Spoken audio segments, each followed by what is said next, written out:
Alright guys and girls, so going over trimming tools here again. Your small soft brush for cleaning out your pinch weld, and then we got our handles here.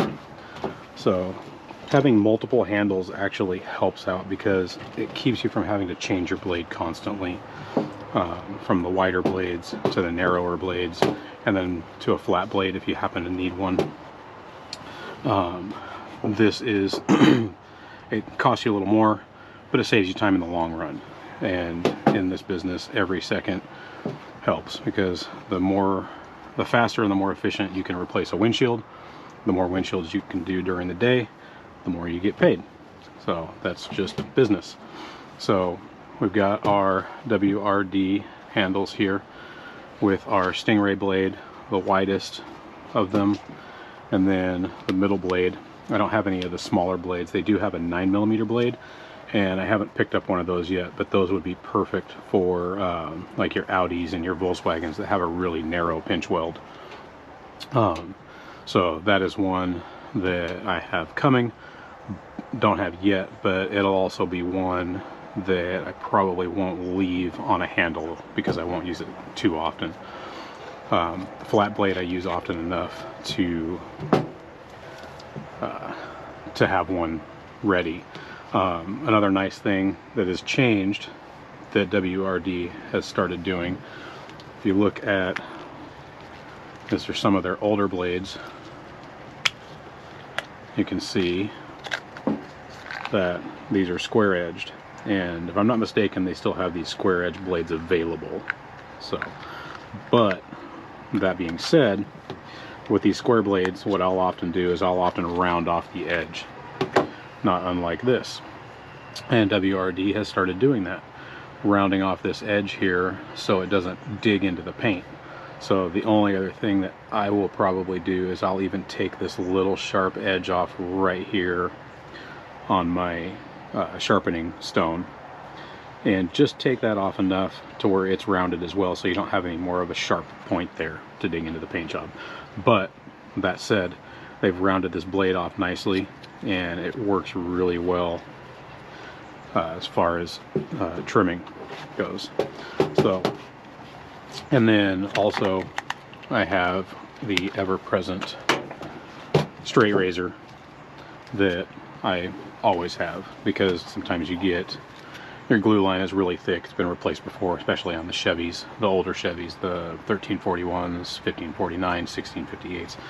When those get replaced for whatever reason in the corners and the bottom, people like to put a lot of glue. So that is always there as well. So that is that, and let's get to trimming.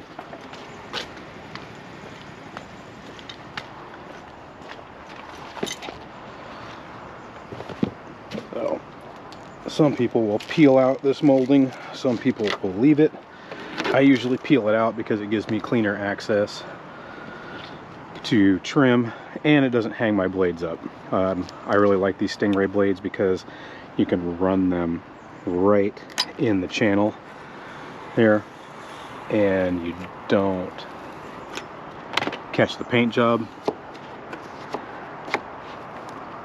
don't scratch it, doesn't catch. I mean, if you dig deep enough, obviously you can cut the headliner, but for the most part it's going to slide right along that headliner and right along that paint job without digging into it. Like this, a little seam sealer there.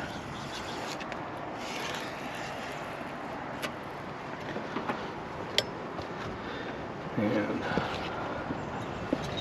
because we've got a wide spot there, I'll go ahead and use our WRD flat blade here.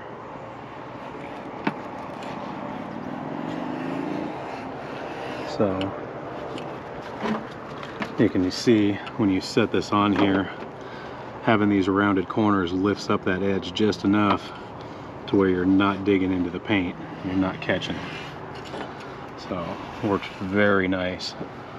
Got a little bit wider spot here, so we'll make a couple of passes. These are usually the areas where I keep this here for. But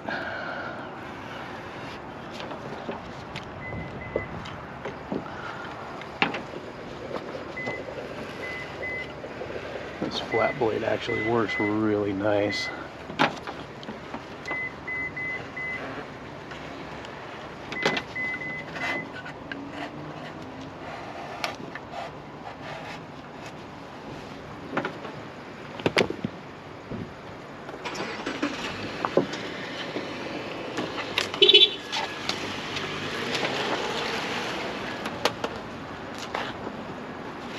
And back to our Stingray blade.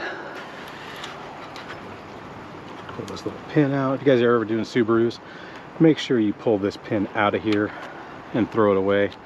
Don't just knock it into the pillar cover, because what happens is it'll drop inside there, and somebody, the customer usually, when they're going over a bumpy road or they hit a dip, they will hear that rattle and they will come back to you because that rattle wasn't there before you changed the windshield. So take an extra couple seconds, pull that pin out and throw it away.